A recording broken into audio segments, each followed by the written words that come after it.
আমরা একই ভগবানের পূজা করছি, অথচ একই ভগবানের পূজা করে আমরা একে অপরের প্রতি হিংসা করছি বা বিদ্বেষ করছি। অর্থাৎ আমি জগন্নাথ দেবের ভক্ত, অথচ আমি জগন্নাথ দেবের ভক্ত হয়ে আমি নৃসিংহদেবকে অবজ্ঞা করছি বা হিংসা করছি, অথবা ওই রামচন্দ্রকে হিংসা করছি বা অবজ্ঞা করছি। এটা আমাদের জন্য অত্যন্ত মূঢ়তা বা অজ্ঞানতা। আর এই মূঢ়তা বা অজ্ঞানতার বশবর্তী হয়ে আমরা প্রভুর শ্রীচরণে অপরাধ করছি। আমরা যেন এই প্রকার অপরাধ না করি, আমরা যেন এই প্রকার অপরাধ থেকে দূরে থাকি। এটা আমাদের জন্য অবশ্যই অপরাধ, বা আমাদের জন্য এটা অজ্ঞানতা বা মূঢ়তা। এর তাৎপর্য হচ্ছে এই, শ্রীকৃষ্ণের অংশ প্রকাশ মহাবিষ্ণু হচ্ছে সকল জড় সৃষ্টির আদি কারণ। এই মহাবিষ্ণু থেকেই গর্ভোদকশায়ী বিষ্ণু এবং তারপরে ক্ষীরোদকশায়ী বিষ্ণু প্রকাশিত হয়। প্রতিটি ব্রহ্মাণ্ডকে আলাদা আলাদাভাবে পালন করেন যিনি, গর্ভোদকশায়ী বিষ্ণু হচ্ছেন তিনি। আর প্রতিটি জীবের হৃদয়ে থেকে রূপ রস জ্যোতি দান করেন যিনি, ক্ষীরোদকশায়ী বিষ্ণু হচ্ছেন তিনি। এই ক্ষীরোদকশায়ী বিষ্ণু আমাদের এই দেহে বর্তমান রয়েছে, তাই এই দেহে রূপ রস জ্যোতি রয়েছে। তিনি যখন থাকবে না, তখন আর এই দেহে রূপ রস জ্যোতি থাকবে না। তখন এই দেহে পচন ধরবে, দুর্গন্ধ বেরোবে, তখন নিয়ে যেতে হবে ওই শ্মশান ঘাটে। তবে এই জড়জগতের সকল অবতারেরা সাধারণত এই ক্ষীরোদকশায়ী বিষ্ণু থেকেই প্রকাশিত হয়। পরমেশ্বর ভগবান শ্রীকৃষ্ণ স্বয়ং এই অবতার কার্য পরিচালনা করেন না। তবে তিনি যখন অবতরণ করেন, তখন তার সকল প্রকার বিষ্ণু প্রকাশ সহ, নারায়ণ সংকর্ষণ প্রদুষ্ম অনিরুদ্ধ সহ, সকল প্রকার যুগা অবতার সহ, মৎস্য কুর্ম কলা অবতার সহ, সকল প্রকার মনন্তর অবতার সহ সকল প্রকার অবতার তার মধ্যে বর্তমান থাকে। অর্থাৎ যেথায় কৃষ্ণ সেথায় তার সকল প্রকার শক্তি তার মধ্যে নিহিত থাকে বা বর্তমান থাকে। তাই বৃন্দাবনে আমার শ্রীকৃষ্ণের বাল্যলীলা সহ যে রাসলীলা সম্পাদিত হয়েছিল, তা হয়েছিল তার বিষ্ণু অংশের মাধ্যমে, তা হয়েছিল তার কৃষ্ণ অংশের মাধ্যমে।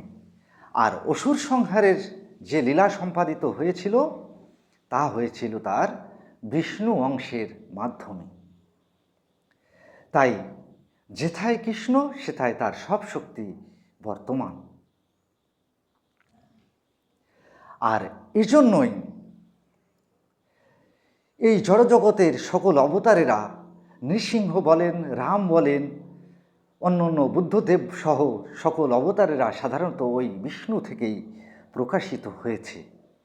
তাই আমি ওই একই ভগবানের পূজা করে কেন আমি অন্যের প্রতি হিংসা করব বা বিদ্বেষ করব? আমি তো ওই একই ভগবানের পূজা করছি, আবার ওই একই ভগবানকে অবজ্ঞা করছি বা হিংসা করছি বা বিদ্বেষ করছি। তবে কি এটা আমাদের জন্য মূঢ়তা? এটা আমাদের জন্য অজ্ঞানতা? আপনি স্বয়ং বিবেচনা করুন। হরে কৃষ্ণ। অথবা অন্যভাবে বলা যেতে পারে, কিভাবে? জগতের প্রতি ওই প্রভু দয়াময়, সত্য রজ তম গুণ করিয়া আশ্রয়, হরি ও বিরিঞ্চি হর এ তিন প্রকারে, ব্যাপিয়া আছেন তিনি ব্রহ্মাণ্ড মাঝারে।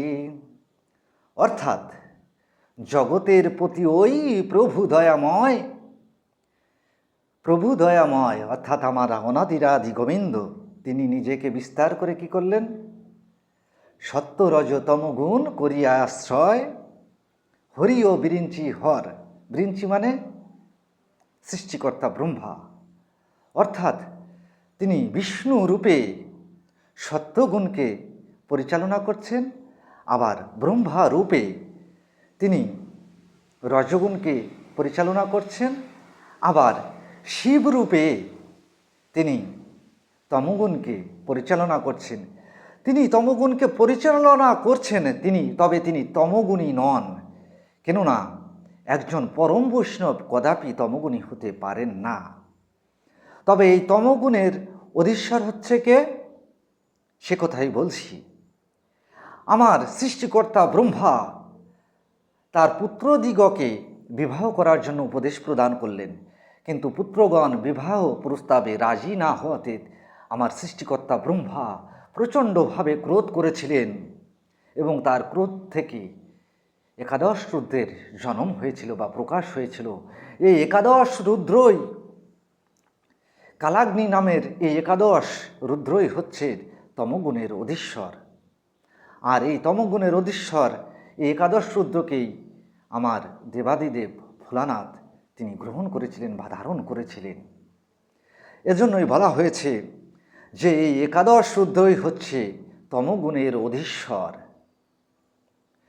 আর স্বয়ং বেরিঞ্চি হয় রজগুণধারী, শিব বিষ্ণু দুইজনই সত্যগুণধারী।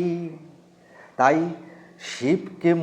শিবকে তমোগুণী বলে যত মূঢ়মতি, আর প্রকৃতি অতীত হয় ওই গোলক বিহারী।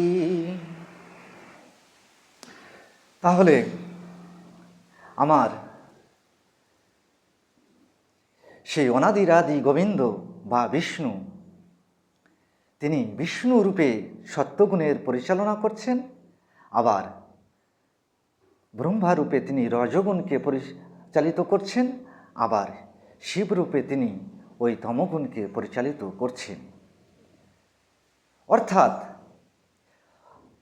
আবার অন্যভাবে বলা যেতে পারে যে যখন তিনি পালন করেন তখন তার নাম হয় বিষ্ণু, আর যখন তিনি সৃষ্টি করেন তখন তার নাম হয় ব্রহ্মা, আর যখন তিনি সংহার করেন তখন তার নাম হয় বিষ্ণু।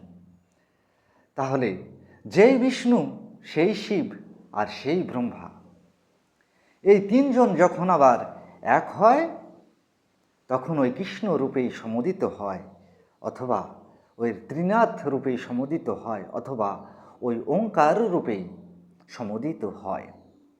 তবে কেন আমি বিষ্ণুর পূজা করছি অথচ ব্রহ্মাকে হিংসা করছি, অথবা আমি শিবের পূজা করছি অথচ ওই ব্রহ্মাকে হিংসা করছি, অথবা ওই নৃসিংহদেবকে হিংসা করছি? সবই তো আমার অনাদিরাদি কৃষ্ণ, সবই তো আমার অনাদিরাদি গোবিন্দ। তবে আমরা যেন পরবর্তীতে এই প্রকার হিংসা না করি, অবজ্ঞা না করি। আমরা একই ভগবানের পূজা করছি অথচ একই ভগবানের পূজা করে আমরা ভিন্ন ভিন্ন নামে একে অপরকে হিংসা করছি, অবজ্ঞা করছি এবং সেই সঙ্গে পাপকে সঞ্চয় করছি। তাই আমরা এই প্রকার অপরাধ আর পাপ থেকে যেন ভবিষ্যতে এই প্রকার পাপ থেকে বিরত থাকি। যেহেতু আমরা জ্ঞানের দর্শনকে প্রাপ্ত করেছি, সেহেতু কোনো প্রকারেই আমরা একে অপরের প্রতি হিংসা করব না, অবজ্ঞা করব না এবং পাপকে সঞ্চয় করব না। হরে কৃষ্ণ।